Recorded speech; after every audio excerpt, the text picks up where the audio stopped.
हरिः ॐ आनन्दम्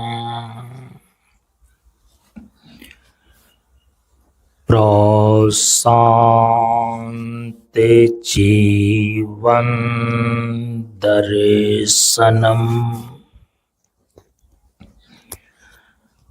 नमो नारायण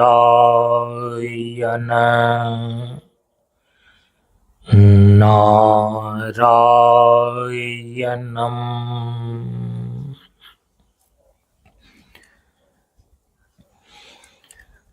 ब्रह्मानन्दं परमसुखदम् केवलं ज्ञानमूर्तिम् द्वन्द्वातीतं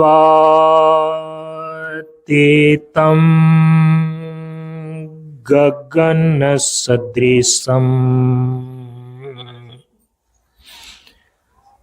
तत्त्वमस्यादिलक्ष्यम्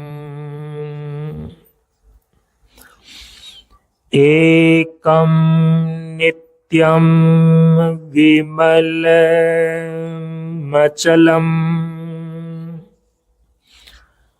सर्वधी साक्षिभूतम्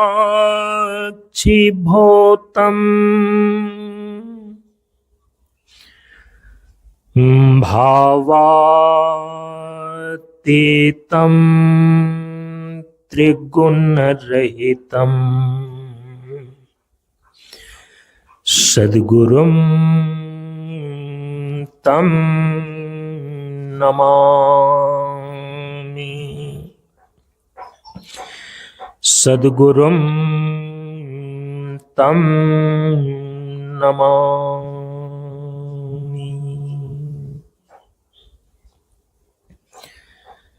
श्री गुरु चरण स्पर्श अनुभूति। प्रेमियों, हम सभी लोग स्वाध्याय सत्संग सत्र की कक्षा में योग दर्शन के सूत्रों पर विचार कर रहे हैं।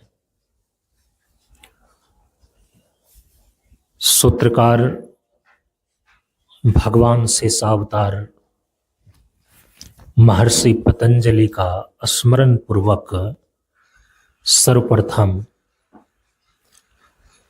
मंगलाचरण का उच्चारण कर लें।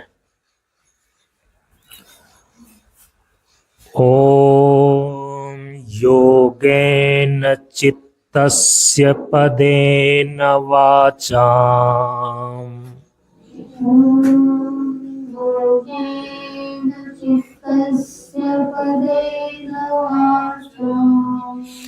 योगेन चित्तस्य पदेन वाचाम्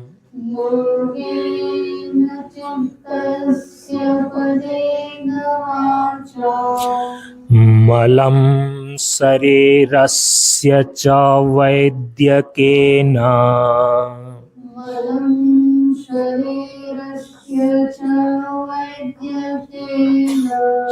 योपाकरोतं प्रवरं मुनेन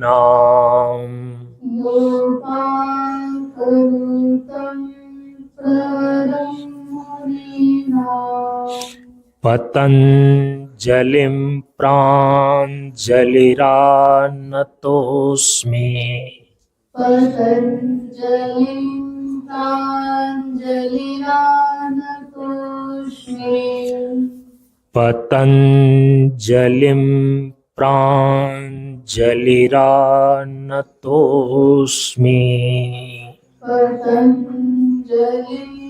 प्राञ्जलिरानतोऽस्मि।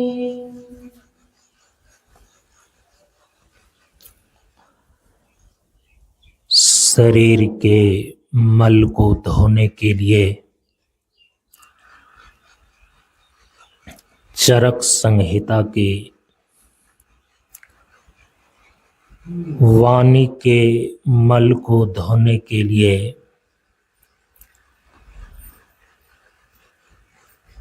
व्याकरण सूत्र के महाभाष्य की और चित्त के मल को धोने के लिए योग सूत्र की रचना करने वाले भगवान शेषावतार को महर्षि पतंजलि को नमस्कार करते हुए उनके द्वारा रचित योग दर्शन के सूत्र पर विचार करने हेतु योग दर्शन के प्रथम 4 सूत्रों का पाठ दोहरा लें। अथ योगानुशासनम्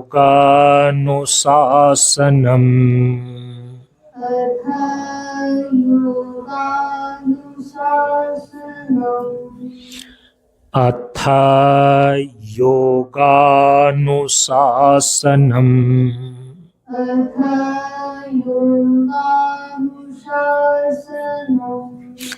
योगश्चित्तवृत्ति निरोधः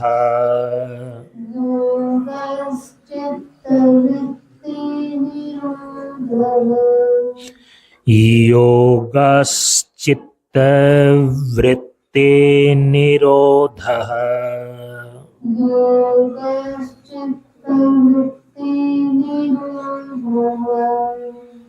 तदा द्रष्टुः स्वरूपे अवस्थानम्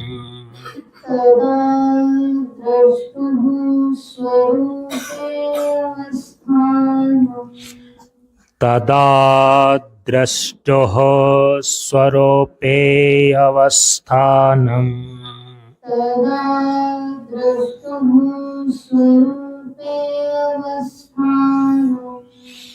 वृत्ते सारूप्यमितरत्र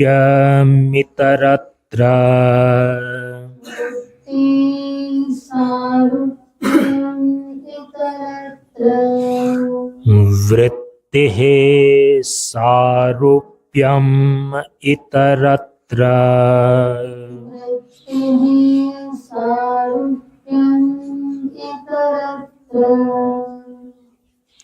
ओम।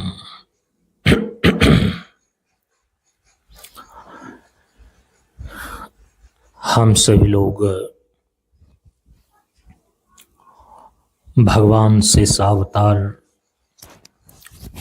महर्षि पतंजलि के द्वारा योग दर्शन के रूप में जो योग सूत्रों की रचना की गई है, विगत कई वर्षों से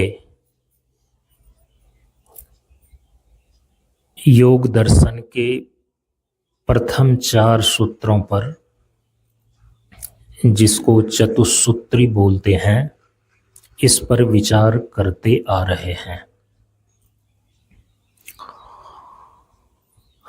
अपने प्रथम सूत्र के द्वारा सूत्रकार महर्षि पतंजलि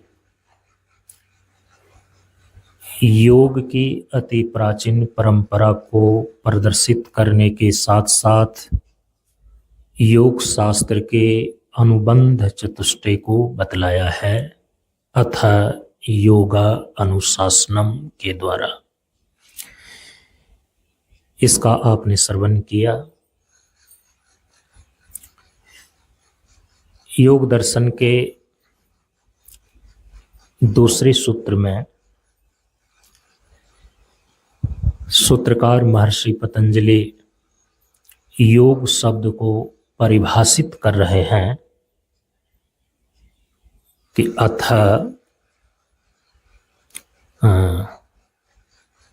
योगश्चित्तवृत्ति निरोधः। कई दिनों से आप सुन रहे हैं योग अति प्राचीन विद्या होने के कारण से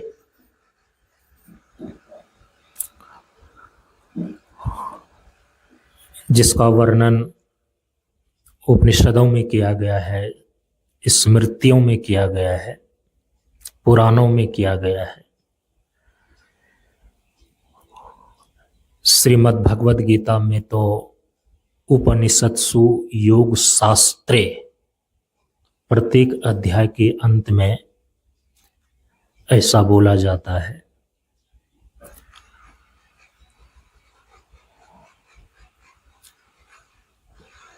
पिछले वर्ष योग शास्त्र ग्रंथ परिचय के अंदर ये बातें बतला दी गई हैं कि योग शास्त्र के जो प्रथम और प्राचीन वक्ता माने जाते हैं वो हिरण्यगर्भ को माना जाता है।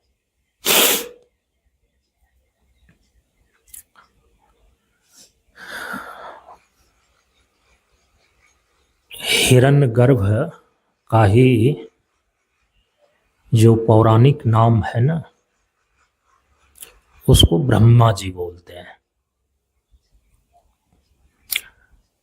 वेद में जिसको हिरण्यगर्भ कहा गया है, तो पुराण में परिवर्तित होकर के वो ब्रह्मा जी के नाम से जाने जाते हैं। और सृष्टि वंश परंपरा में सनातन धर्म के अंदर ऐसा माना जाता है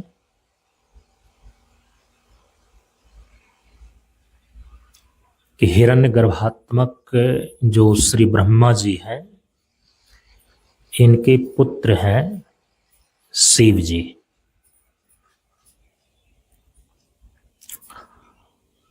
और आदि योगेश्वर के रूप में तो भगवान शिव की प्रसिद्धि है ही।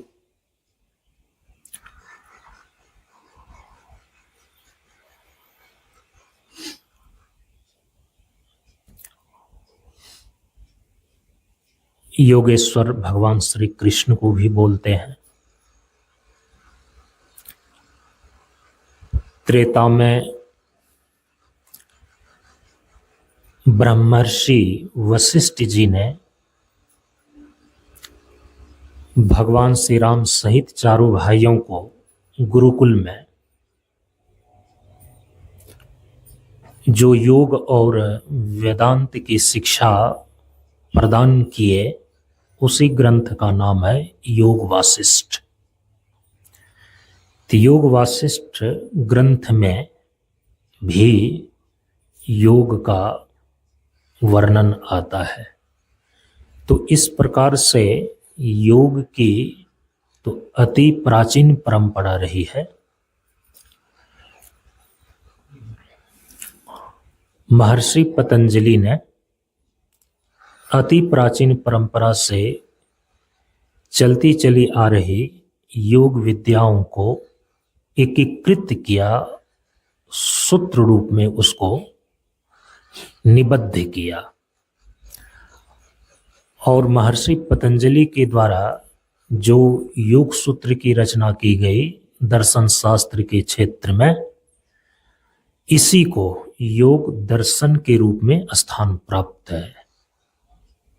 और जो अन्य अन्य महापुरुषों के द्वारा भी योग की शिक्षाएं दी गई हैं, योग के सूत्र भी लिखे गए हैं, ऐसा पढ़ने को हमें मिला। अन्य महापुरुषों के द्वारा भी योग सूत्र की रचना की गई है, लेकिन उनको योग दर्शन का स्थान प्राप्त नहीं है दर्शन शास्त्र के क्षेत्र में। वैदिक जो षड दर्शन है, तो वैदिक षड दर्शनों में जो 5वें स्थान पर योग दर्शन है, तो योग दर्शन के रूप में महर्षि पतंजलि के द्वारा जो लिखे गए योग सूत्र हैं, इसी को स्थान प्राप्त है। और जैसा कि पहले भी मैंने बतलाया कि योग दर्शन जो है ना, ये सभी दर्शनों का उपकारक है।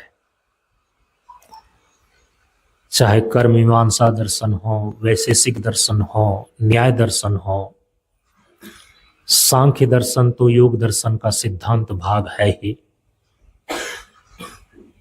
तो चाहे वेदांत दर्शन हो, तत्व के यथार्थ स्वरूप का साक्षात्कार करने की प्रक्रिया का मुख्य रूप से वर्णन करता है यह योग दर्शन।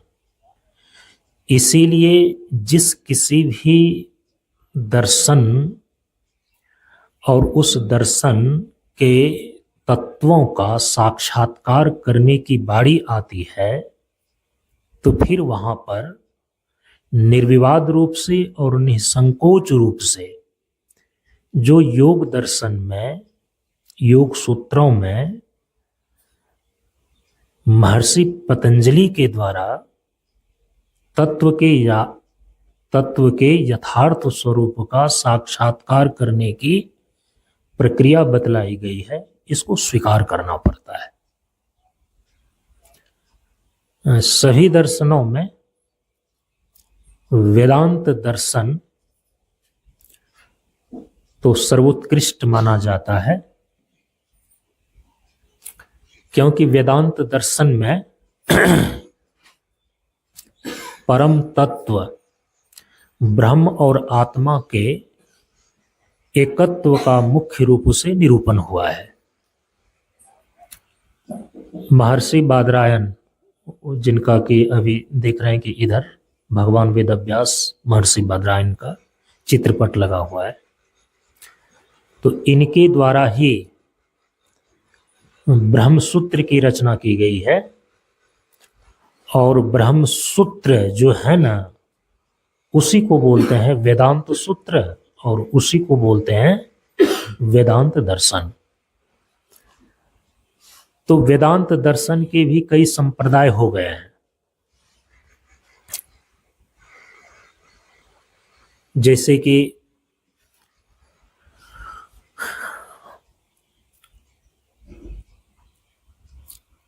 द्वैतवाद है, विशिष्टाद्वैतवाद है, द्वैताद्वैतवाद है, विशुद्धाद्वैतवाद है और अद्वैतवाद है। भगवान आदि शंकराचार्य जी के द्वारा वेदांत दर्शन के संप्रदाय के अंतर्गत अद्वैत वेदांत की प्रतिष्ठा की गई है। अद्वैत वेदांत का अर्थ होता है कि जो परम तत्व के रूप में ब्रह्म और आत्मा की प्रतिष्ठा है, दोनों के एकत्व बोध की स्थिति। ब्रह्म और आत्मा का एकत्व बोध, ब्रह्म की आत्मरूपता और आत्मा की ब्रह्म रूपता से जो बोध होना है, तो इसी को बोलते हैं अद्वैत वेदांत, और इसी को बोलते हैं ज्ञान मार्ग। तो परम पूज्य गुरुदेव ने इसीलिए तत्व और गुणवंदना में स्पष्ट रूप से यह निर्देश कर दिया है कि त्याग विवेक अभेद रहे, जब आपन जीवन साधन किन्हौ। शांति वंदना में इसी चीज को दोहराई गई दो तरीके से। भेद सर्वदा शांत भाव हो, सम्मुख जीव महान। जब तक भेद है, जब तक द्वैत है, जब तक द्वंद्व है,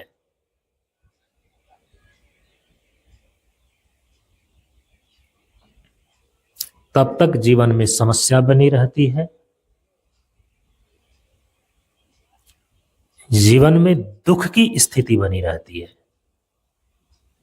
आशीर्वचन के अंतर्गत परम पूज्य गुरुदेव ने स्पष्ट कर दिया है कि जो दुख रहित निर्द्वंद्व की स्थिति है, हम उसी को बोलते हैं मुक्ति। निष्पक्षी को भक्ति है, निर्मोही को ज्ञान, निर्द्वंद्वी को मुक्ति है, निर्लोभी निर्वाण। मुक्ति का अर्थ होता है छूट जाना। किससे छूटना? दुखों से छूटना। शास्त्र की भाषा में इसी को बोलते हैं दुख की आत्यांतिक निवृत्ति का नाम है मोक्ष। तो परम पूज्य गुरुदेव क्या कह रहे हैं? निर्द्वंद्वी को मुक्ति है। निर्द्वंद्व स्थिति ही मोक्ष की स्थिति है। निर्द्वंद्व स्थिति ही मुक्ति है। और निर्द्वंद्व व्यक्ति तब हो सकता है जब वह द्वैत से रहित हो। द्वैत से रहित होने का मतलब है वह भेद से रहित हो। तो द्वैत, द्वंद्व और दुख, दुख के मूल में जो है ना द्वंद्व है। जहां द्वंद्व है वहां दुख अवश्य होगा। तो दुख के मूल में क्या है? द्वंद्व। दो विपरीत चीजों की अनुभूति का नाम द्वंद्व है। जैसे कि आप अपने जीवन में जन सामान्य लोगों का यह अनुभव है कि आप दो प्रकार के विपरीत अनुभूति से गुजरते हैं। दो विपरीत अनुभूति हमेशा आपको होती है। सुख दुख को लेकर के द्वंद्व बना हुआ है, शीत उष्ण को लेकर के द्वंद्व बना हुआ है,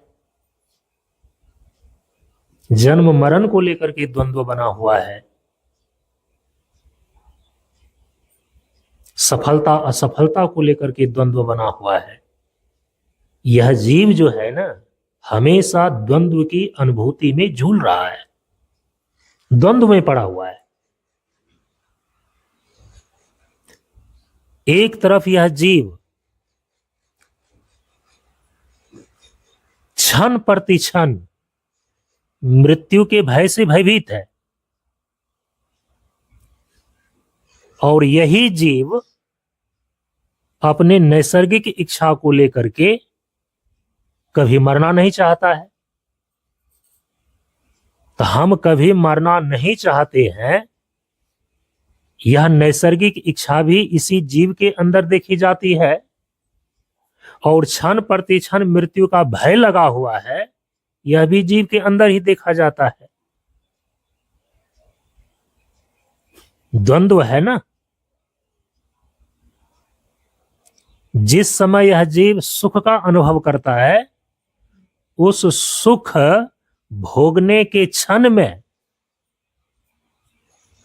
इसको दुख की आशंका बनी रहती है।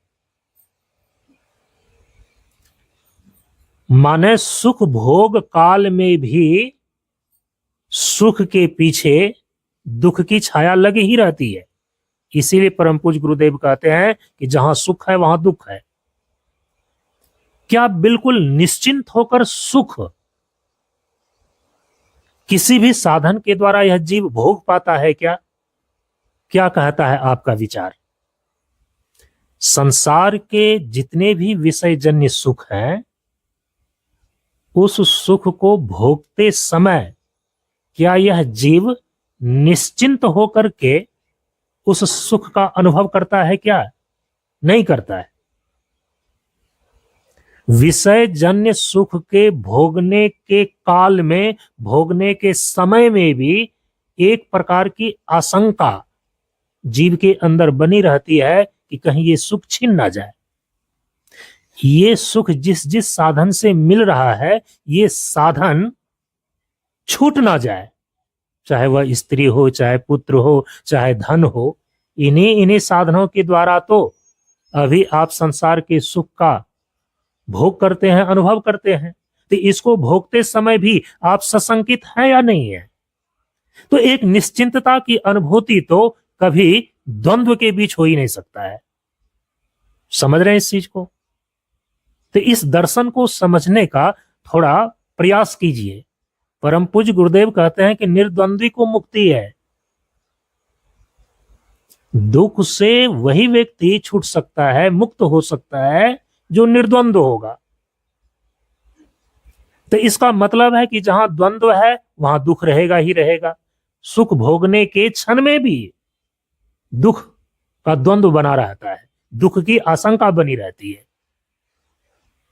इसीलिए संसार के जितने भी सुख है ना, प्रकारांतर से वह दुख रूप ही माना गया है। तो दुख के मूल में कौन चीज है? द्वंद्व। दुख कब मिटेगा? जब द्वंद्व मिटेगा। अच्छा, यह द्वंद्व, दो विपरीत स्थिति, विपरीत अनुभूति तब तक बनी रहेगी जब तक दो रहेगा। इसीलिए उपनिषद में वैदिक ऋषियों ने स्पष्ट रूप से इस बात की घोषणा कर दी, द्वितीयात् वै भयम भवति। जब तक दो बना हुआ है कि एक मैं हूं और मेरे अतिरिक्त दूसरा सारा जगत प्रपंच, और उन सारे जगत प्रपंच के बीच सब कुछ आ गया।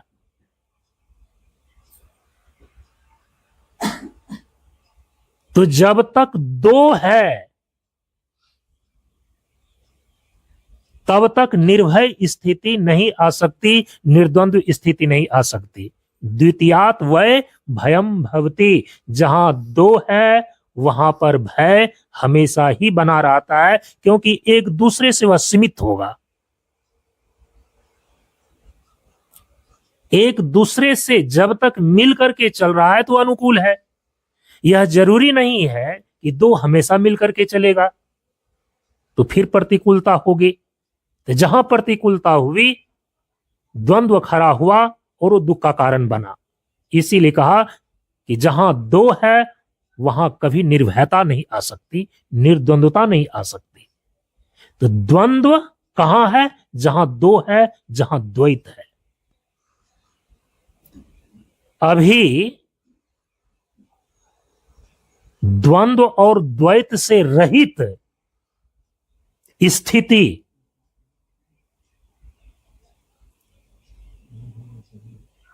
आपके जीवन में प्राकृतिक व्यवस्था के तहत गहरी नींद की अवस्था में प्राप्त होती है। यह एक झलक है, यह एक ट्रेलर है जो कि आपको बतलाता है कि संसार के सारे द्वंद्वों से, संसार के सारे प्रपंचों से, संसार के सारे भेद भूमियों से अतिक्रांत होकर के निर्द्वंद भूमि की स्थिति में जाया जा सकता है। जिस समय आप गहरी नींद में सोते हैं, उस समय क्या किसी द्वैत की अनुभूति है? क्या वहां पर कोई दो होते हैं? चाहे आपका कितना ही प्रिय से प्रिय व्यक्ति क्यों न हो, क्या उसकी याद और स्मृति गहरी नींद की अवस्था में होती है क्या, रहती है क्या? प्यारी से प्यारी पत्नी, प्राण प्यारे पति, पुत्र, सगे संबंधी, जो भी हमें जागृत अवस्था में हमें प्रिय लग रहे हैं, सुख देने वाले हैं, जिनको समझते हैं हम, उनकी भी स्मृति और याद नहीं रह जाती गहरी नींद की अवस्था में, तो वह प्राकृतिक निर्द्वंद्व की स्थिति है। तो परम पूज्य गुरुदेव ने कहा कि गहरी नींद एक प्राकृतिक समाधि है, जहां की नेचुरली प्रकृति की ओर से आपको सारे द्वैत, द्वंद्व और भेद की भूमियों से अतिक्रांत स्थिति प्रदान करती है गहरी नींद की अवस्था। यदि उसका आप अनुसंधान करें गहरी नींद की अवस्था को, तो वह प्राकृतिक रूप से जो प्राप्त निर्द्वंद्व की स्थिति है, जिस गहरी नींद की अवस्था में जाने के लिए आप संसार के प्रिय से प्रिय संबंध प्रिय से प्रिय वस्तु सबको छोड़ देते हैं, त्याग देते हैं, तब गहरी नींद की अवस्था प्राप्त होती है। ऐसी गहरी नींद की निर्द्वंद्व स्थिति है। वहां न किसी प्रकार का दुख है, न वहां किसी प्रकार का द्वंद्व है, वहां न किसी भी प्रकार का भय है। एक निश्चिंतता की अनुभूति आप गहरी नींद की अवस्था में करते हैं। इसीलिए कहा कि भगवान के द्वारा यदि 24 घंटे के अंदर नींद न बनाई गई होती तो व्यक्ति पागल हुए बिना नहीं रहता। समझ रहे हैं इस चीज को? तो 24 घंटे के अंदर इस जीव को परमात्मा अपने सृष्टि की व्यवस्था के तहत उसे नींद में लेकर के जाते हैं ताकि वह जीवन जीने की अगली नई ऊर्जा प्राप्त कर सके। नहीं तो वह मानसिक विक्षेप से विक्षेपित होकर पागल होकर के जीवन को नष्ट कर सकता है। आप समझिए कि जिसकी एक झलक गहरी नींद में आपको दिखाई देती है, अनुभव होती है, वैसी निर्द्वंद्व की स्थिति यदि आपके जीवन में अस्थायी हो जाए, जहां किसी द्वैत की अनुभूति नहीं है, किसी द्वंद्व की अनुभूति नहीं है, किसी दुख की अनुभूति नहीं है, ऐसी जो निर्द्वंद्व अद्वैत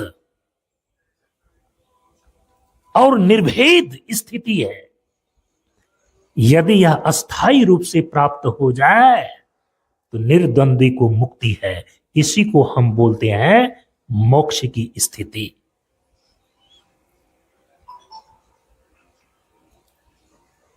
तो सभी प्रकार के साधनाओं का एक ही लक्ष्य है, अभेद सिद्धि, अद्वैत सिद्धि। यही ज्ञान मार्ग का अंतिम संदेश है, अद्वैत वेदांत की अंतिम घोषणा है। अभेद सिद्धि तो त्याग विवेक अभेद रहे, जब आपन जीवन साधन किन्नो। सभी प्रकार के साधनाओं का एक ही अंतिम लक्ष्य है, सारे भेद भूमियों को पार करके, सारे द्वंद्वों को पार करके, सारे द्वैत अनुभूतियों को पार करके निर्भेद आत्म स्थिति को उपलब्ध होना, अद्वैत की सिद्धि करना।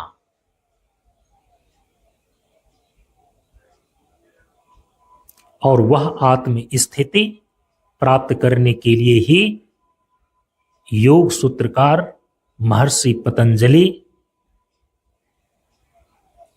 योग की प्रक्रिया बतलाते हैं। दूसरे सूत्र में योग को परिभाषित किया, योगस चित्तवृत्ति निरोधा। इस पर काफी चर्चा हो चुकी है, आप सभी लोगों ने देख लिया है इस सूत्र की व्याख्या के अंदर कि महर्षि पतंजलि ने यहां स्पष्ट रूप से कह दिया है कि यहां योग का अर्थ जोड़, योग का अर्थ संयोग, योग का अर्थ मिलन नहीं है।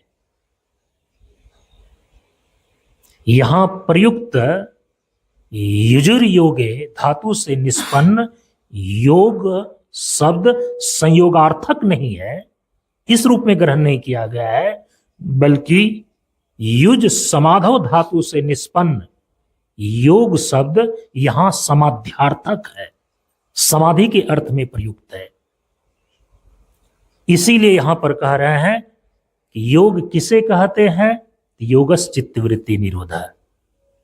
चित्त की वृत्तियों के निरोध का नाम योग है। इस परिभाषा के अनुसार योग के 4 सिद्धांत निकल करके यहां पर आते हैं, जिनको योग के सिद्धांत चतुष्टय बोलते हैं। क्योंकि सूत्रकार महर्षि पतंजलि यहां पर जो योग को परिभाषित कर रहे हैं, इसके आधार पर योग के संपूर्ण आयामों को समझने के लिए 4 चीजों को समझना आवश्यक होता है। पहला है चित्त, दूसरा है चित्त की वृत्ति, तीसरा है चित्त वृत्ति का निरोध, और चौथी चीज है चित्त वृत्ति निरोध के उपाय। योग के संपूर्ण आयाम का यही अर्थ होता है। यदि चित्त की वृत्ति का निरोध करने में कोई साधक यदि सफल हो जाता है, चित्त वृत्ति का निरोध कैसे किया जाता है, आगे सूत्रकार विस्तार से कई सूत्रों में इसका वर्णन किया है। और हम सभी लोग जो 1 से 14 जनवरी प्रत्येक वर्ष योग दर्शन के सूत्रों का विधिवत स्वाध्याय कर रहे हैं, तो कई वर्षों के बाद हम लोग वहां तक पहुंचेंगे जहां पर योग चित्त की वृत्तियों का निरोध करने का जो जो उपाय बतलाया गया है सूत्रों के द्वारा, वो साधन पाद में है, समाधि पाद के अंदर भी है, लेकिन वहां तक पहुंचने में थोड़ा सा समय लगेगा, कई वर्ष लग सकते हैं। इसलिए वहां के कुछ कुछ भावों को ग्रहण करके अभी ही आपको समझने के लिए इन सूत्रों के अंदर, व्याख्यान के अंदर आपको बता दिया जाता है। जो साधक योग अर्थात समाधि, जो साधक चित्त की वृत्तियों का निरोध करने में सफल हो जाता है, चित्त की वृत्ति का निरोध कर लेता है, तो उसको होगा क्या, ऐसा करने से होगा क्या? तो तीसरे सूत्र में सूत्रकार ने स्पष्ट कर दिया कि तदा द्रष्टु स्वरूपे अवस्थानम, चित्त की वृत्ति का निरोध हो जाने पर द्रष्टु स्वरूपे अवस्थानम, दृष्टा पुरुष चेतन आत्मा अपने शुद्ध स्वरूप में, अपने स्वस्वरूप में अवस्थिति लाभ प्राप्त कर लेता है। इसी को बोलते हैं निर्विकल्प समाधि। इसी निर्विकल्प समाधि में जब दृष्टा पुरुष चेतन आत्मा अपने शुद्ध स्वरूप में, अपने स्वस्वरूप में अवस्थित हो जाता है, इस अवस्था को ही बोलते हैं निर्विकल्प समाधि। निर्विकल्प का मतलब ही होता है जहां किसी भी प्रकार का कोई विकल्प नहीं है, कोई द्वंद्व नहीं है, कोई द्वैत नहीं है, कोई भेद नहीं है। इसी निर्विकल्प अवस्था को, आत्मा के इसी निर्विकल्प अवस्था को अभेद सिद्धि बोलते हैं, अद्वैत सिद्धि बोलते हैं। इसी को आत्यांतिक निर्द्वंद्व की स्थिति बोलते हैं। इसीलिए कहा निर्विकल्प समाधि। माने कि निर्द्वंद्व स्थिति, निर्विकल्प स्थिति, अभेद स्थिति, अद्वैत स्थिति योग दर्शन के सूत्रों के अनुसार से चित्त वृत्ति का निरोध किए बिना कोई भी साधक प्राप्त नहीं कर सकता।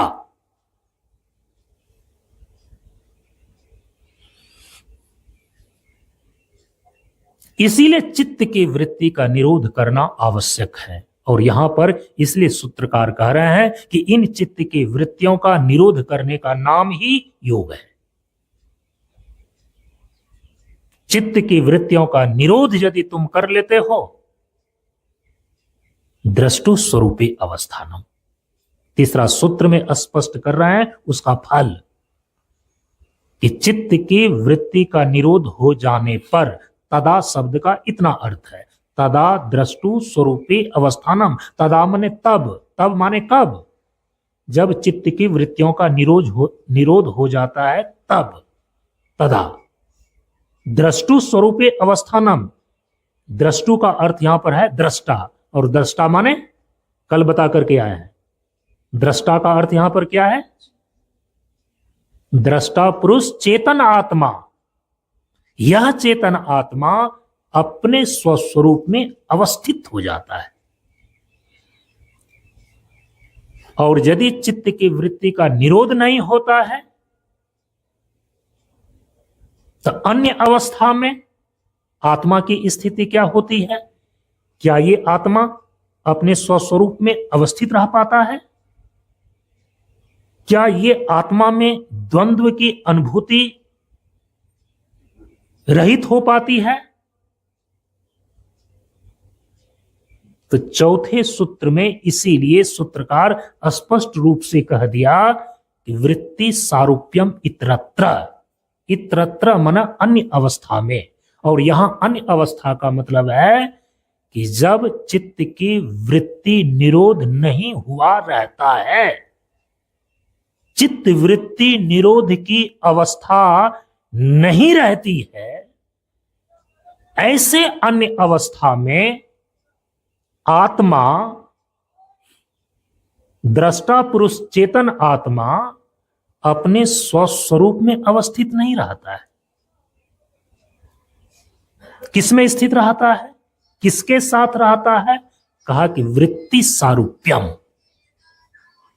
आपके अंदर जो आपके मन में, आपके बुद्धि में, आपके चित्त में, आपके अहंकार में जो इनकी वृत्तियां बनती रहती हैं, मनोवृत्ति, बुद्धि वृत्ति, चित्त वृत्ति, अहम वृत्ति, इसी वृत्ति के अनुसार, इसी वृत्ति के आकार में, इसी वृत्ति के अनुरूप आत्मा की अनुभूति होती है। दृष्टा पुरुष चेतन आत्मा अपने स्वस्वरूप में अवस्थित नहीं रहता, बल्कि चित्त की वृत्ति के साथ रहता है, और चित्त की जैसी वृत्ति होगी उसी के अनुरूप यह स्वयं का अनुभव करने लगता है। जैसे कि पिछले दिन मैंने बताया आपको कि यदि आपके चित्त में काम की वृत्ति उत्पन्न हो गई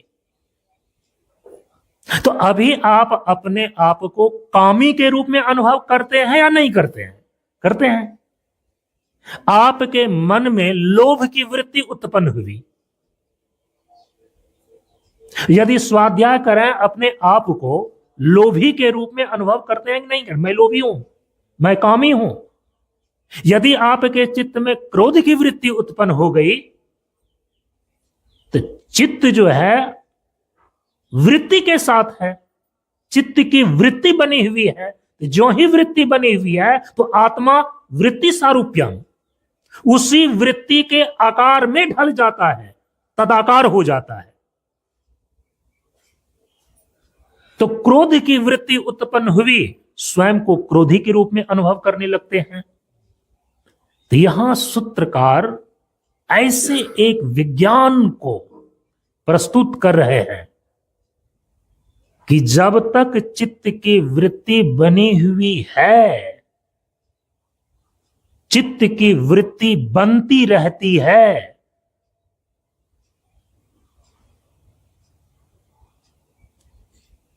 आत्मा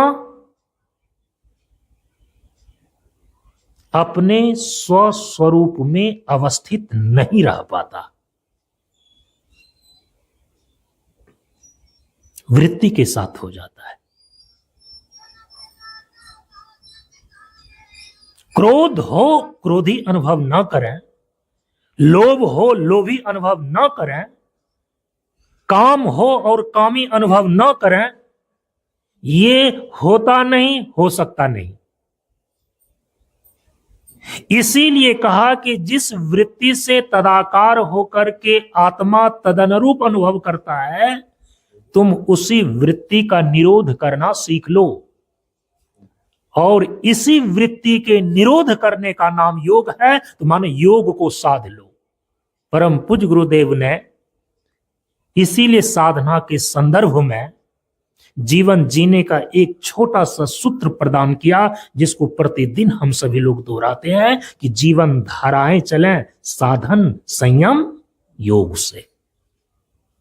अरे जीवन जीने का सही दूसरा उपाय है ही नहीं। चाहे आप जहां चले जाएं, अमेरिका चले जाएं, इंग्लैंड चले जाएं, इस ज्ञान मार्ग सत्संग को छोड़ करके किसी और संस्थान में भर्ती हो जाएं, जीवन का जो विज्ञान है वह एक ही रहता है यदि वह सत्य है तो। एक सही स्वस्थ और संपूर्ण जीवन के लिए जीवन जीने का एकमात्र यही सूत्र है कि जीवन धाराएं चलें साधन संयम योग से। योग की प्रक्रिया के द्वारा ही कोई भी व्यक्ति अपने भीतर मन की वृत्ति को, बुद्धि की वृत्ति को, चित्त की वृत्ति को और अहम की वृत्ति को, अपने विचार को, अपनी इच्छा को, अपनी वासना को रोक सकता है। दूसरा और कोई उपाय नहीं है। इसीलिए कहा कि ये योग जो है ना, ये क्या है? स्वामी विवेकानंद ने लिखा है,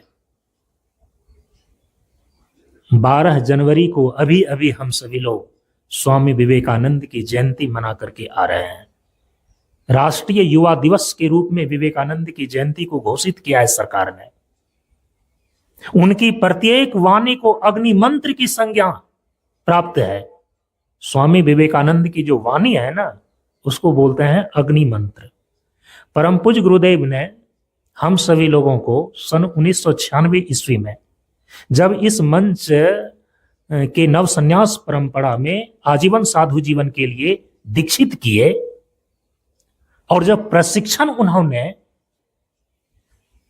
हम ब्रह्मचारियों को विशेष रूप से देना आरंभ किए, तो उसी दरमियान उन्होंने एक निर्देश दिया हम सभी लोगों को कि बच्चा साधु बने हो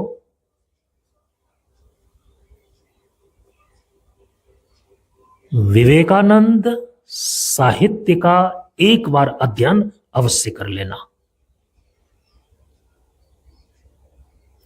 इस भारत में नोबेल पुरस्कार को प्राप्त करने वाला प्रथम भारतीय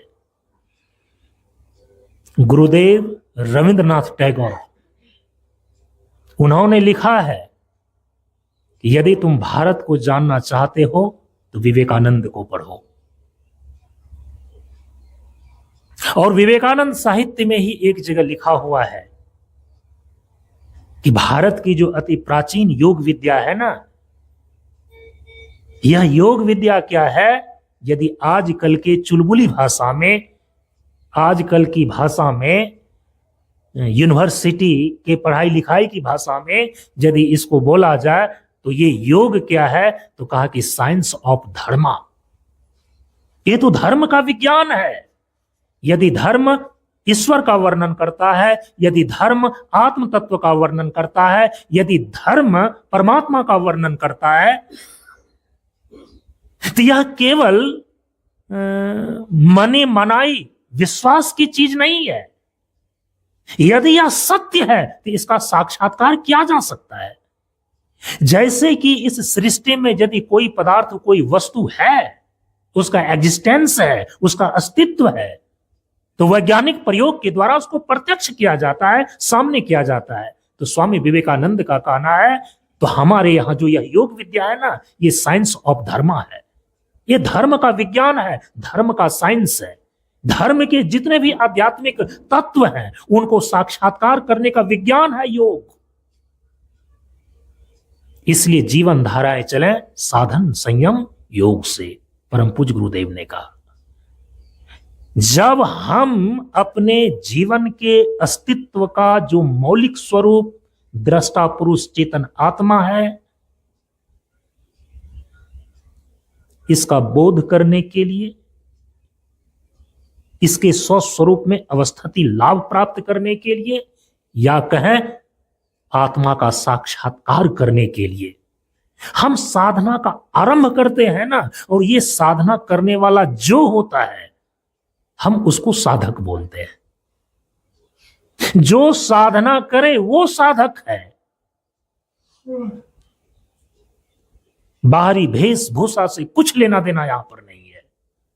परम पूज्य गुरुदेव ने इसीलिए कहा कि वो हर जगह है पर नजर आता नहीं। योग साधन के बिना कोई उसे पाता नहीं। यदि आप साधु के भेष में हैं, यदि आप महात्मा के भेष में हैं, तो इसका मतलब यह नहीं है कि योग साधना किए बिना ही आपको आत्म साक्षात्कार हो जाएगा। और साथ ही आप ये भी याद रखना, इसका मतलब ये नहीं है कि आप गृहस्थ जीवन जी रहे हैं, बाल बच्चे के साथ जीवन जी रहे हैं तो आत्म साक्षात्कार किए बिना ही आपका कल्याण हो जाएगा। ऐसा नहीं होता। इसीलिए परम पूज्य गुरुदेव ने आत्म साक्षात्कार करने के लिए जो आध्यात्मिक साधना है वो सबों के लिए एक ही बतलाए हैं, चाहे वो गृहस्थ हो चाहे ब्रह्मचारी हो। दीक्षा पत्र में दीक्षा सूत्र सबों का एक है। इसीलिए यहां पर जीवन जीने की शैली से मतलब नहीं है कि आप गृहस्थ जीवन जी रहे हैं या आप महात्मा का जीवन जी रहे हैं, विरक्त का जीवन जी रहे हैं। यदि आपको अपने आत्म स्वरूप में अवस्थिति लाभ प्राप्त करना है तो आपको योग साधना का अभ्यास करना ही होगा। योग साधन के बिना कोई उसे पाता नहीं, चाहे जो हो। और सभी प्रकार के साधनाओं का एक ही लक्ष्य है, अभेद सिद्धि, अद्वैत सिद्धि, माने आत्मा का अपने स्वस्वरूप में अवस्थिति लाभ प्राप्त करना। त्याग विवेक अभेद रहे जब आपन जीवन साधन के न हो। इसलिए संकल्प होना चाहिए। यदि आप साधक हैं, साधक की वृत्ति में जीते हैं, यदि आपको ये समझ पक्की बन गई है कि योग साधना के बिना आत्म साक्षात्कार नहीं हो सकता और आत्म साक्षात्कार के बिना कोई भी व्यक्ति निर्द्वंद्व नहीं हो सकता, दुखों से नहीं छूट सकता, यदि इतनी पक्की बुद्धि है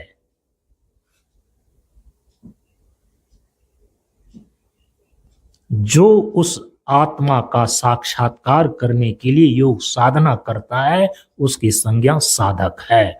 और यदि आप साधक हैं तो आपके अंदर यह संकल्प होना चाहिए कि साधना करने की इच्छा अब हमारे मन में है, देखना है कष्ट कितना साधना करने में है। परम पूज्य गुरुदेव कहते हैं कि अरे उस साधक की धैर्य परीक्षा क्या जिसकी परिस्थिति प्रतिकूल ना हो। आप क्या समझते हैं कि सब कुछ अनुकूल अनुकूल सब कुछ हमारे अनुसार से ठीक ठाक हो जाएगा तब एक दिन सफर करके साधना आरंभ करेंगे? तो आप अपनी डायरी में आज जाकर के लिख लेना, वैसा दिन आपके जीवन में कभी नहीं आएगा, नहीं आता है। अरे द्वंद्व का नाम ही संसार है। जहां आप जी रहे हैं ना, इस द्वंद्वात्मक परिस्थिति को ही हम संसार बोलते हैं। सभी लोगों ने इसी द्वंद्वों के बीच में, इसी परिस्थितियों के बीच में, इसी 24 घंटे के अंदर ही आत्म कल्याण को प्राप्त करने की साधना का अभ्यास किया है। परिस्थितियां आती हैं जाती हैं, लेकिन जो साधक का संकल्प है उसके अनुसार से उन्हीं परिस्थितियों के बीच वह साधना का अभ्यास करता है।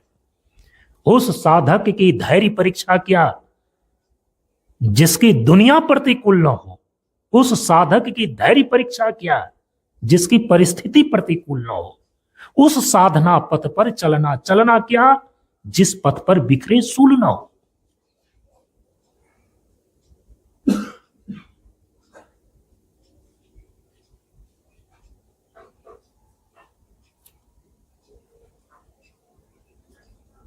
फूल सदा कांटों में खिलते, सेजों पर तो मुरझा जाते हैं।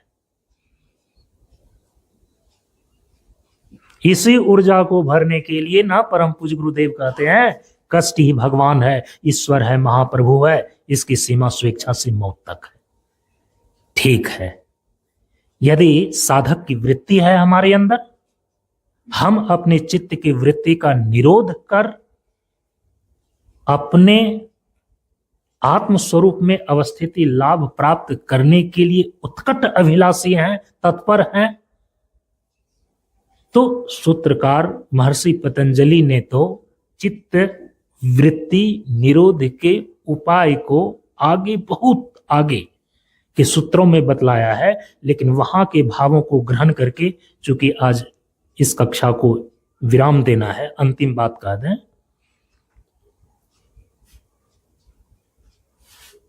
परम पूज्य गुरुदेव ने जो हम सभी लोगों को योग साधना के अंदर योग साधना की क्रिया का अभ्यास बतलाए हैं,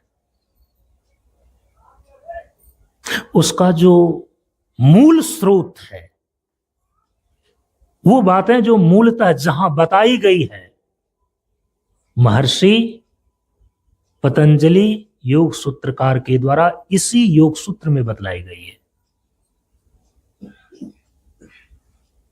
चित्त की वृत्तियों का निरोध करने के उपाय में जो मध्यम अधिकारी है, जो उत्तम स्तर के अधिकारी हैं, उसके लिए तो समाधि पाद में चित्त वृत्ति के निरोध करने के अलग उपाय बताए गए हैं, ठीक है।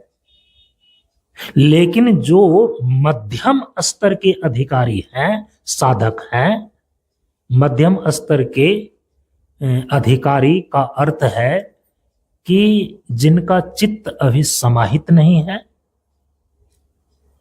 चित्त में चंचलता है, चित्त में विक्षेप है, लेकिन वो चित्त को शांत करना चाहता है, चित्त के विक्षेप को दूर करना चाहता है। ऐसे जो जिज्ञासु विक्षिप्त चित्त वाले साधक हैं, ये मध्यम अधिकारी माने गए हैं योग साधना के अंदर। तो प्रायः सभी के सभी लोग इसी मध्यम स्तर के अधिकारी हैं। उनके लिए सूत्रकार महर्षि पतंजलि ने दूसरे पाद में, जिसको कि अभी आप सुन रहे थे, योग दर्शन का दूसरा पाद है, योग सूत्र का दूसरा पाद है साधन पाद, जिसको साधना पाद भी बोलते हैं। उस साधना पाद के अंदर सूत्रकार ने चित्त की वृत्ति का निरोध करने के उपाय में अष्टांग योग का वर्णन किया है। अब जो भी योग के 8 अंगों का उपदेश कर रहे हैं, अभ्यास बतला रहे हैं, याद रखिएगा, चाहे वो आज बताया जा रहा हो या पहले कभी किसी ने बताया हो, जब कभी किसी ने उपदेश किया हो, योग के उन 8 अंगों के अभ्यास का मूल स्रोत, एट फर्स्ट सोर्स, योग दर्शन के सूत्र ही है, जहां की वर्णन किया गया है। और अष्टांग योग के अंदर आप जानते हैं कि यम और नियम ये प्रवेशिका है। 8 अंगों में जो सबसे अंतिम 8वां अंग है योग का समाधि, वो लक्ष्य है। तो 8 अंगों में से यदि प्रथम और द्वितीय यम और नियम को योग साम्राज्य में प्रवेश करने की प्रवेशिका, आइडेंटिटी कार्ड उसको मान लें, योग के द्वारा हमें जहां तक पहुंचना है लक्ष्य के रूप में तो समाधि है। और समाधि में भी चूंकि 2 प्रकार के समाधि होते हैं मुख्य रूप से, सविकल्प समाधि और निर्विकल्प समाधि। तो निर्विकल्प समाधि जहां आत्मा का अपने निर्विकल्प अवस्था में अवस्थिति है, ये लक्ष्य है। तो उस लक्ष्य तक पहुंचने के लिए यहां तो सूत्रकार दूसरे सूत्र में क्या कर रहे हैं, चित्त वृत्ति निरोध है, चित्त की वृत्ति का निरोध करना होगा। तो चित्त की वृत्ति का निरोध करने के उपाय के रूप में ही योग के 8 अंगों को निर्धारित किया गया। उन 8 अंगों में प्रथम और द्वितीय तो प्रवेशिका है, अंतिम जो समाधि है वो तो लक्ष्य है। बीच में बच जाते हैं केवल 5। कौन कौन? आसन, प्राणायाम, प्रत्याहार, धारणा और ध्यान। योग की क्रियाओं के ये 5 अभ्यास योग दर्शन सूत्र में महर्षि पतंजलि ने मध्यम अधिकारी के लिए निर्धारित किया है।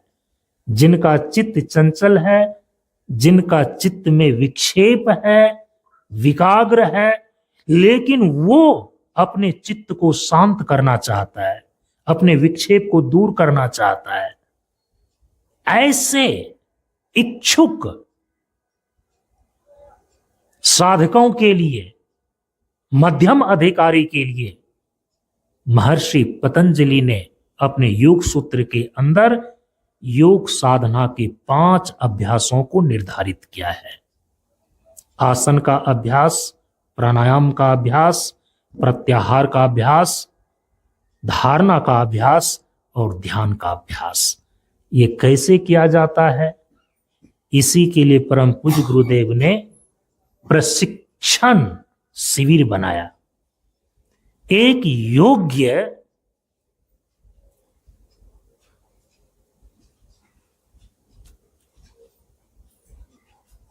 शिक्षक, योग्य प्रशिक्षक के सानिध्य में आपको योग की इन 5 क्रियाओं के अभ्यास को पहले सीखना होगा।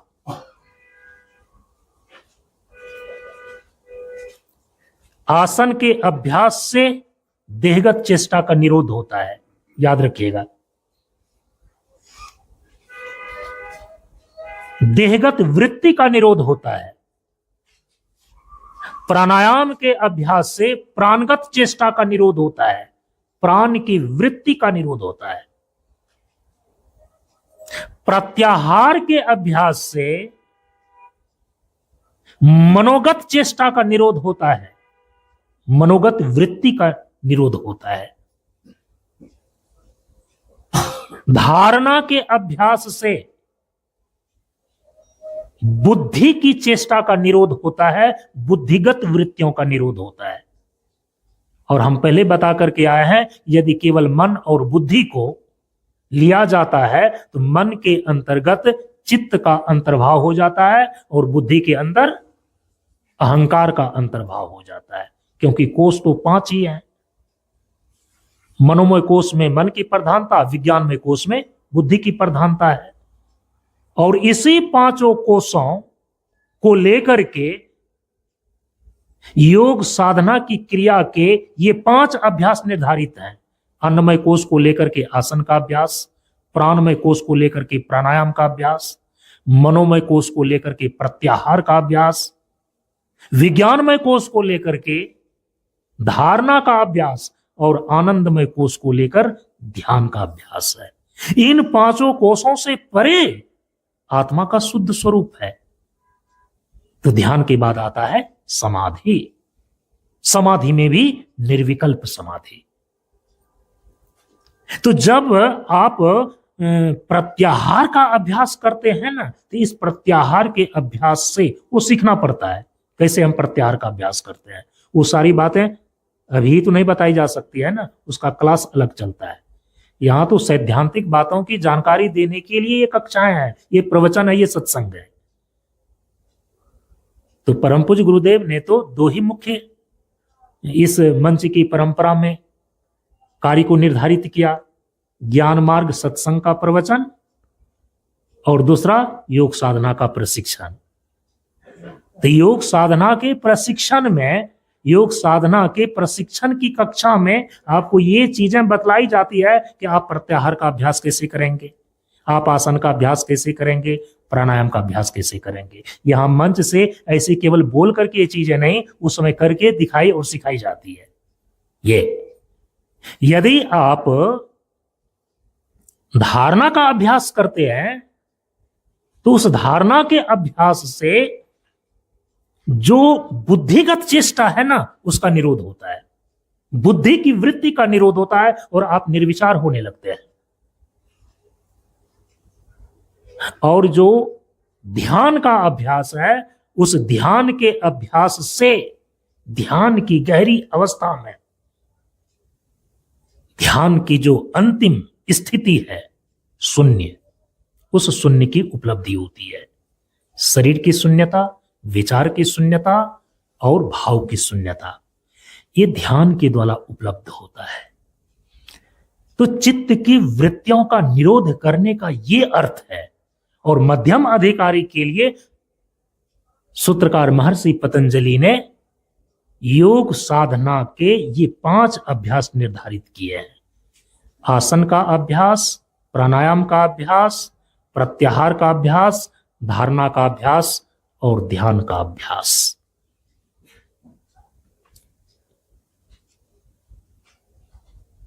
चित्त की वृत्ति जो ठहरने लगती है, चित्त की वृत्ति जो बंध जाती है, चित्त की वृत्ति का जो निरोध होने लगता है, आपको थोड़ा सा मैं एक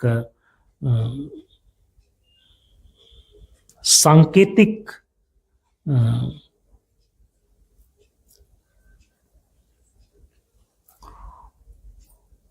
जो कि भीतर वहां समाधिपाद के अंदर सूत्रकार ने विस्तार से बतलाया है, उसका मैं थोड़ा सा आपको सांकेतिक जो है कि वो अभ्यास का जो स्वरूप है उसको मैं बतला रहा हूं। जैसे कि आपके अंदर जो चित्त की वृत्ति बनती है, कैसे बनती है? जल है और जल में तरंग कैसे पैदा होता है, जल में तरंग कैसे उठता है? 2 तरह से उठ सकता है। यदि बाहर से हवा का झोंका लगे तो जो शांत जल है उसमें तरंग पैदा होगा, एक ये। दूसरा है कि अभ्यंतर कारणों के द्वारा भी जो स्थिर जल है उसमें तरंग पैदा हो सकता है। अभ्यंतर कारण क्या हो सकता है? धरती की घूर्णन गति, या तो हवा इत्यादि बाह्य कारणों के कारण से जैसे जल में तरंग पैदा होते हैं, अभ्यंतर कारणों के कारण से जैसे जल में तरंग पैदा हो जाते हैं, उसी प्रकार से जो आपका चित्त है त्रिगुणात्मक प्रकृति का प्रथम सात्विक वैषम्य परिणाम ये चित्त है। सांख्य दर्शन में इसको महतत्व कहा गया है और योग दर्शन में उसको चित्त बोलते हैं। और पिछले दिन हम बता करके आए हैं कि यह चित्त जो है आपके पूरे अंतःकरण का उपलक्षक है। चित्त से पूरे अंतःकरण को यहां पर ग्रहण कर लिया गया है। अब चित्त में जो वृत्ति उठती है ना, एक तो बाह्य कारणों से उठ सकती है और दूसरा अभ्यंतर कारणों से उठ सकती है। जैसे कि जल में तरंग या तो हवा इत्यादि बाह्य कारणों के द्वारा उत्पन्न हो सकता है, या तो पृथ्वी की घूर्णन इत्यादि गति के अभ्यंतर कारणों के द्वारा उसमें देखते हैं ना कि समुद्र में ज्वार और भाटे उठते हैं। तो ज्वार और भाटा जो कि समुद्र में उठते हैं वो तो पूर्णिमा और अमावस्या को उठता है पृथ्वी के घूर्णन गति के कारण से। तो अभ्यंतर कारण भी हो सकते हैं जल में तरंग पैदा होने के, जैसे कि समुद्र में ज्वार भाटे उठते हैं। तो सूत्रकार ने बतलाया है आगे जाकर के कि आपके चित्त की जो वृत्ति बनती है ना, चित्त जो वृत्ति का रूप धारण कर लेता है ना, वो 2 प्रकार से होता है। एक तो जब यह चित्त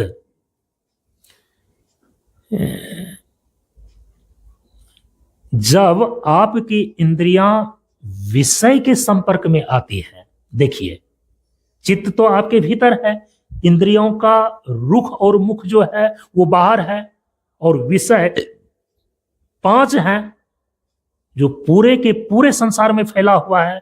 रूप विषय, रस विषय, गंध विषय, स्पर्श विषय और शब्द विषय। ये जो संसार के 5 विषय है, फैला हुआ है, चतुर्दिक है, इसको ग्रहण करने वाली 5 इंद्रियां आपके शरीर में है। आंख, कान, नाक, जीभ और त्वचा। आंख रूप विषय को, कान शब्द विषय को, नाक गंध विषय को, जिह्वा रस विषय को और ये त्वचा जो है स्पर्श विषय को ग्रहण करती है।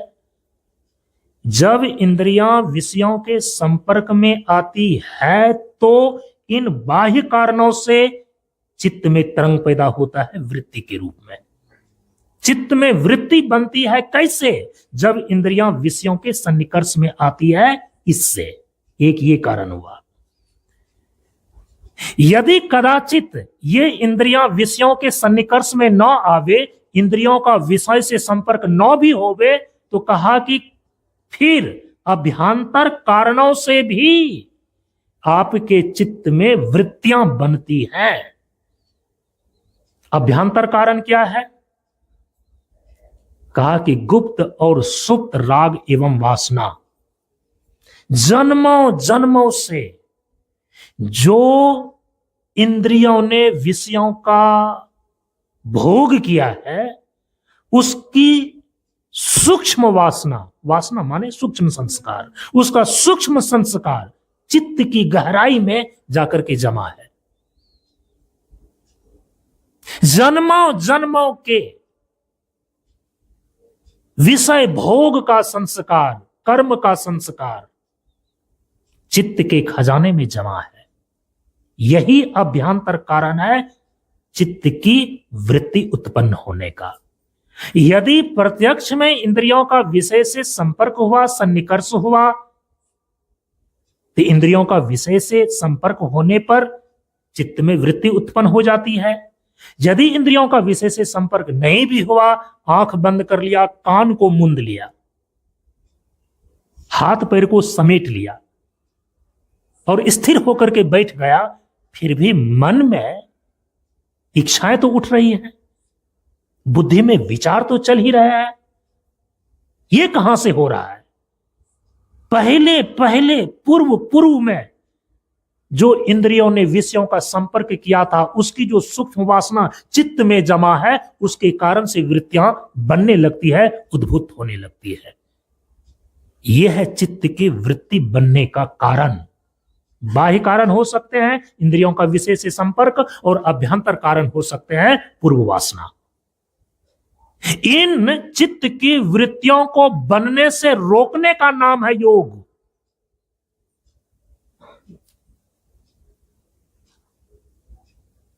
अंतर वासना से चित्त वृत्ति का रूप ना ले, बाहर इंद्रियों के विषय संपर्क में आने पर जो चित्त की वृत्ति बनती है। इसीलिए सर्वप्रथम संयम और नियम में पांचों ज्ञानेंद्रियों और पांचों कर्मेंद्रियों का संयम की साधना योग साधना के अंदर बतलाया गया।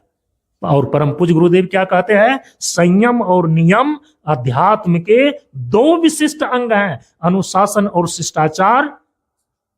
एकाग्रता के अध्यात्म का मतलब ही होता है जहां आत्मा का अनुसंधान किया जाए। अध्यात्म का मतलब ही होता है आत्म साक्षात्कार करने के क्षेत्र को अध्यात्म बोलते हैं। तो आत्मा का अपने स्वस्वरूप में अवस्थिति लाभ तो तब होता है, यहां सूत्रकार कह रहे हैं चित्त वृत्ति निरोध है, चित्त की वृत्तियों का निरोध करने पर। इसीलिए चित्त की वृत्तियों का निरोध करने के उपाय बतलाए गए हैं, और उन उपायों में जो सबसे गहरा उपाय है, जिसको कि उत्तम अधिकारी के लिए समाधि पाद में बतलाया गया है, उसका थोड़ा सा मैं आपको नमूना बतला रहा हूं। 5 विषय हैं, 5 विषयों के संपर्क में आने पर ही चित्त के अंदर वृत्ति उत्पन्न हो जाती है। कहा कि ये जो 5 विषय है ना, यदि इन 5 विषयों की विषयवती वृत्ति अपने भीतर दिव्यानुभूति के रूप में होने लगे, तो वहां फिर चित्त की वृत्ति रुकने लगती है, चित्त की वृत्ति ठहर जाती है। ये योग सूत्रकार आगे के सूत्रों में जाकर के बतलाते हैं। और वहां पर अभ्यास के रूप में जो चीजें बतलाई है, चूंकि समय आगे जा रहा है, अब देखिए 5 विषय हैं, रूप, रस, गंध, स्पर्श और शब्द, जिसमें कि सबसे पहला जो है रूप। रूप विषय और इस रूप विषय को लेकर के जो दिव्य रूप की अनुभूति है, योग दर्शन सूत्र के अंदर सूत्रकार ने उसको विषयवती वृत्ति कहा है। कहा कि ये दिव्य रूप की अनुभूति यदि अपने भीतर होने लगे ना, ये नेत्र इंद्रिय जो बाहर के विषयों में जाकर चित्त के अंदर अन्य वृत्तियों को उत्पन्न करता है, ये चित्त की वृत्ति बनना बंद हो जाता है। ये विज्ञान है। तो रूपवती विषय वृत्ति को कैसे बनावे? अब उसके लिए कहा कि यदि कि आप अपनी धारणा को अपने शरीर के इस भ्रूमध्य में स्थापित करने का अभ्यास करते हैं, तो इस भ्रूमध्य दृष्टि से, इस भ्रूमध्य की सजगता से, जो कि आज्ञा चक्र का क्षेत्र में ये भ्रूमध्य है, जहां पर कि महिलाएं बिंदी लगाती हैं और पुरुष लोग तिलक लगाते हैं, ये बहुत ही महत्वपूर्ण स्थान है, ध्यान का केंद्र। यहां पर धारणा करने पर, यहां पर दृष्टि को स्थापित करने पर विषयवती वृत्ति बनती है, जो इस नेत्र को बाहर के अन्य रूप विषयों में जाकर के जो चित्त की वृत्ति उत्पन्न करता है, ये वृत्ति उत्पन्न करना इसका ठहर जाता है, रुक जाता है। तो इसका मतलब है कि यदि कोई भ्रूमध्य दृष्टि को साध लिया तो उसके अंदर रूपवती वृत्ति बन जाती है, जो कि मन को बांधने वाली होती है, चित्त को बांधने वाली होती है। चित्त के अंदर अन्य वृत्तियों को उत्पन्न होने से वो रोक देता है। एक, इसके बाद है रस। रस का ग्रहण करते हैं जिह्वा से।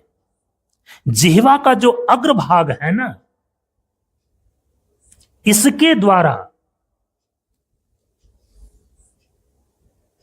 रसवती वृत्ति उत्पन्न होती है अपने भीतर। एक दिव्य रस की अनुभूति होती है यदि आप खेचरी मुद्रा करने के लिए जानते हैं। जिह्वा के अग्रभाग पर जो रस है, इसकी दिव्य अनुभूति यदि कोई साधक करता है खेचरी मुद्रा में, तो जितने प्रकार के ये जिह्वा अन्य रसों को लेने के कारण से चित्त में कंपन पैदा करता है, चित्त की अन्य अन्य वृत्तियां बनती है, तो इस रसवती वृत्ति के सिद्ध हो जाने पर चित्त बंधने लगता है, चित्त ठहरने लगता है। फिर ये जिह्वा जो है ना, बाहर के अन्य अन्य भिन्न भिन्न रसों का स्वाद लेने के कारण से जो भीतर चित्त की अलग अलग वृत्ति बन जाती है, ये वृत्ति फिर नहीं बनती। इसको साध लेने के बाद जैसे जैसे आप साधते जाएंगे, रसवती वृत्ति जैसे ही जिह्वा के अग्रभाग पर धारणा के द्वारा सिद्ध होती है खेचरी मुद्रा में, ये भी चित्त को बांधने वाली होती है, चित्त की वृत्तियों का निरोध करने वाली होती है। इसके बाद है गंध। तीसरा विषय है गंध। जो गंध है ना, गंध विषय को ग्रहण करने वाली जो इंद्रियां है उसको बोलते हैं घ्राण, और घ्राण इंद्रिय का जो गोलक है उसको बोलते हैं ये नासिका। तो परम पूज्य गुरुदेव ने हम सभी लोगों को चक्र धारणा के अभ्यास के दरमियान में बतलाए कि एक निश्चित आसन में बैठ करके जो नासिकाग्र दृष्टि का अभ्यास करता है, अपने दोनों ही दृष्टि को नासिका के अग्रभाग पर जोड़ने का अभ्यास, ये कहलाता है नासिकाग्र दृष्टि। और लग रहा है आपको कि ये तो बड़ी छोटी सी क्रिया है, लेकिन इसका प्रभाव इतना अधिक है। आप इसको महीने, 2 महीने, 6 महीने साध करके देखिए, फिर देखिए इसका प्रभाव। गंधवती वृत्ति आपके अंदर बनती है, चित्त में, और वो क्या करता है? चित्त के अन्य वृत्तियों को रोकने में समर्थ हो जाती है। जो साधक नासिका के अग्रभाग पर अपनी दृष्टि को स्थिर करने का अभ्यास करता है, नासिकाग्र दृष्टि का अभ्यास करता है, उसके अंदर गंधवती वृत्ति उत्पन्न होती है, और यही दिव्य गंध की अनुभूति अलग अलग प्रकार के गंधों को ये नाक सूंघने के कारण से जो चित्त में अन्य प्रकार की वृत्तियां बनती है, उन वृत्तियों को बनने से ये रोक देती है जब दिव्य गंध की अनुभूति होती है। और दिव्य गंध की अनुभूति साधक को कैसे होती है? नासिकाग्र दृष्टि के अभ्यास से। इसके बाद है स्पर्श, दिव्य स्पर्श की अनुभूति। और दिव्य स्पर्श की अनुभूति स्पर्शवती वृत्ति को बनाने के अभ्यास का जो जगह निर्धारित किया गया है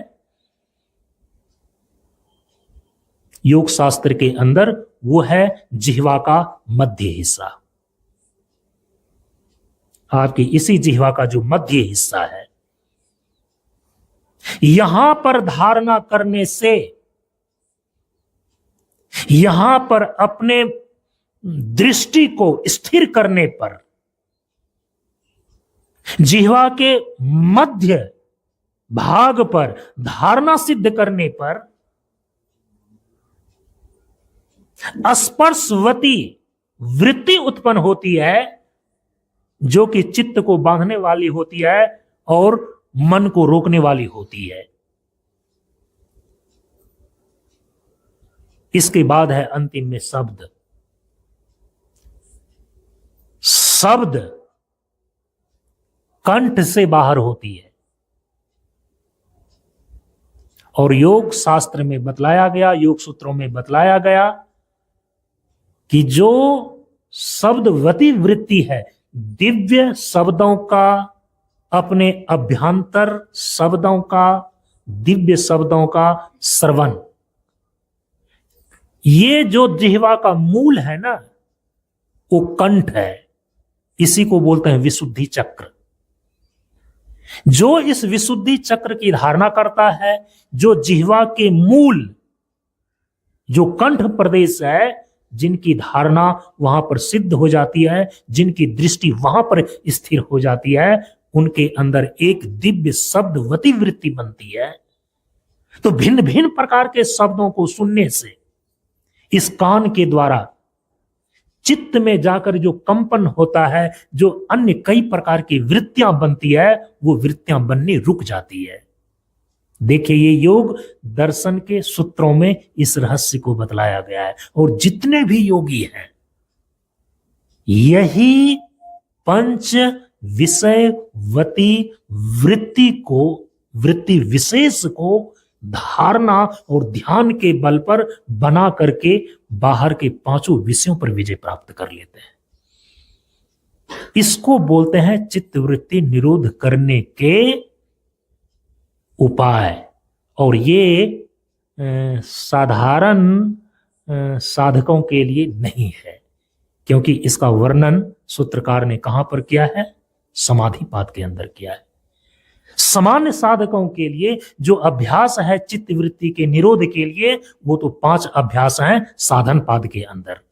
आसन का अभ्यास, प्राणायाम का अभ्यास, प्रत्याहार का अभ्यास, धारणा का अभ्यास और ध्यान का अभ्यास। इस प्रकार से यदि आप चित्त की वृत्तियों का निरोध करते हैं, तो सूत्रकार कहते हैं कि तदा द्रष्टु स्वरूपी अवस्थानम, वह साधक अपने शुद्ध आत्मा के स्वस्वरूप में अवस्थिति लाभ प्राप्त कर लेता है। और ज्यों ही आत्मा के शुद्ध स्वरूप में अवस्थिति लाभ प्राप्त होता है, वह संसार और शरीर के सभी झंझटों से सदा के लिए छूट जाता है। जन्म मृत्यु के चक्र से छूट गया, दुख और द्वंद्व से छूट गया, अपने निर्भेद आत्म स्थिति को उपलब्ध हो गया। अपनी वाणी को अब हम गुरुदेव के श्री चरणों में और सूत्रकार महर्षि पतंजलि के श्री चरणों में प्रणाम करते हुए यहीं पर विराम देते हैं। गुरुदेव फिर ऐसा अगले वर्ष संयोग बनावे कि हम सभी लोग योग दर्शन के सूत्रों पर जो चर्चा प्रारंभ किए हैं, ये चर्चा फिर अगले सत्र में आगे बढ़े। इसी प्रार्थना के साथ गुरुदेव के श्री चरणों में प्रणाम निवेदित करते हुए ओम पूर्णमदः पूर्णमिदं पूर्णात् पूर्णमुदच्यते पूर्णस्य पूर्णमादाय पूर्णमेवावशिष्यते। ओम शांति शांति शांति। हरि ओम श्री गुरुभ्यो नमः। हरि